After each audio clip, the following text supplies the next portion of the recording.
My name's Ethan, and I want to spread a little bit of a message on how the power of your tongue can create and destroy. So, we're going to be reading from two main bits of scripture today. It is James and Proverbs.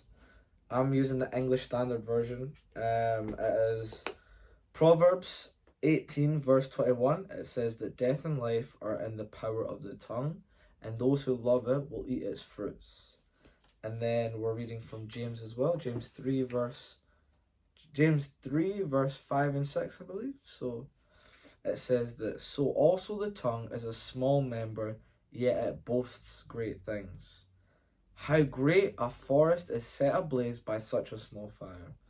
So let's just understand this. Let's try and analyze it and fully understand it. So what it's saying is that the tongue has the ability to create but also destroy. It has the ability to curse but also bless, if you understand what I'm saying.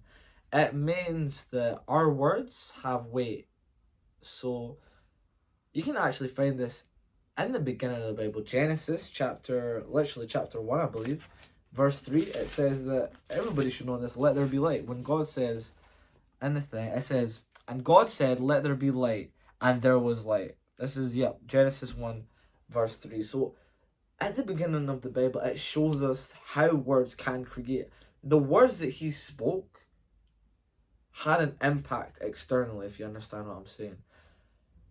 But we will also be held accountable for the words that we speak that aren't the worthless words that we speak, that we think that, oh, it's just a word, when it's not really just a word. They're moral choices. Like, what we say has an effect. Like, what we say about ourselves, first of all, and other people, has a serious effect on them. Okay, so I'm gonna give you this story. One time I was on the bus with my friends, and we were on the bus, and there was this lady. She was at the back of us. She just got on the bus, the stop before. So we were sitting there, and then this kid was obviously, it's a little bit just being a kid, pressing the buttons, running around the back of the bus, because it was just really us on the top half. The lady starts swearing at the child. Stop effing doing this. Stop effing doing that. Better stop effing doing that. You're so effing annoying. You're so effing this. I was like, okay, that is a bit crazy. You gotta understand that your words have weight. She was just saying stuff for the sake of saying stuff. Like, that kid, you should not be swearing at the kid. The kid doesn't know. You're not having a conversation. You're also speaking in a tone which he knows is, okay, I'm in trouble. But you're teaching him that language is okay. You're allowed to speak like that. You're allowed to use swear words and stuff like that, because at that age, our role models are our parents. We don't know much. Like, we hope that they can teach us right from wrong, but you using that is telling us that, okay, that's fine. We're good. We can do that. So your words have weight and an effect on other people. And if you constantly tell not even your child, maybe even a friend or a sibling, you constantly tell them, you're annoying, you're worthless, you're this, you're that. If you constantly tell them that, they're going to start to believe it. They're going to start to, like, think, okay, maybe I am. If I'm always getting told this, I am. Like, it's something that people will start to internalize and then make that a part of themselves because they're told it so much. If you constantly tell me that, oh, you're not smart, you're not smart, you're not smart, you're not smart, when it comes to exam time and I need to lock in and start studying, I'm gonna already have that in my head that I'm not smart. I'm not smart. I'm not smart. So what's the point? If I'm not smart? Because I've already internalized it. I've already said that I believe it. I think that I am not smart because all these other people have told us that I'm not smart.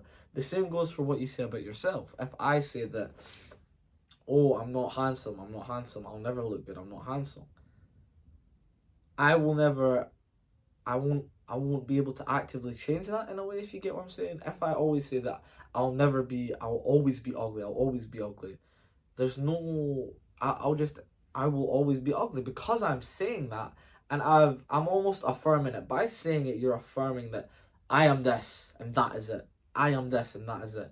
Even when it comes to being sad or depressed, when you say I am depressed, it becomes harder to come out from that depression. I think that the way that we word it is important. You can say that I'm being attacked by depression.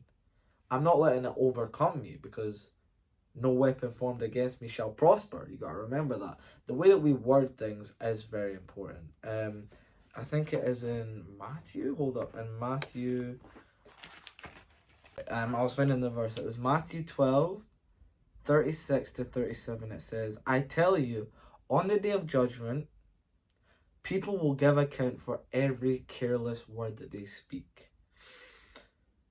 For by your words you will be justified, and by your words you will be condemned. Again, throughout the Bible, it's telling us that our words hold weight and they have an effect on us externally. So what I think we should take away from this is we should, first of all, watch what we say, watch how we say it, watch who we say it to, and frame stuff in a more positive light. Because if I'm being attacked by, God forbid, imagine I get ill, and I say, I'm ill, I'm never going to make it.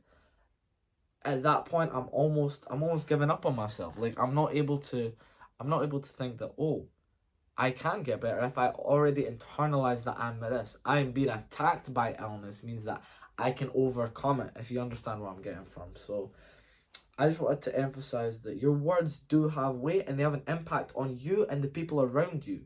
So next time you think about it, even in a jokingly manner, it matters because you're putting that out into the universe. You know how many times, if you put that out into the world, it's already there. You can't take it back.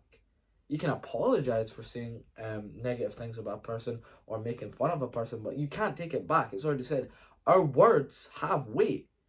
That's what I just wanted to get across. So next time, just think about what you're saying, who you're saying it to. If you love that person, why would you attack them in any way? Why would you first of all, why would you frame anything in a negative way towards them? Because that's somebody that you love. Why am I saying that, oh, you're annoying, you're this, you're that? Even with like your little siblings, I know that sometimes your little siblings can get a little bit, I don't want to say annoying, but they can be a bit excitable. I'm excitable, I'm a very loud person, I get really excited. But if you say, okay, the way that you'd say it is, man,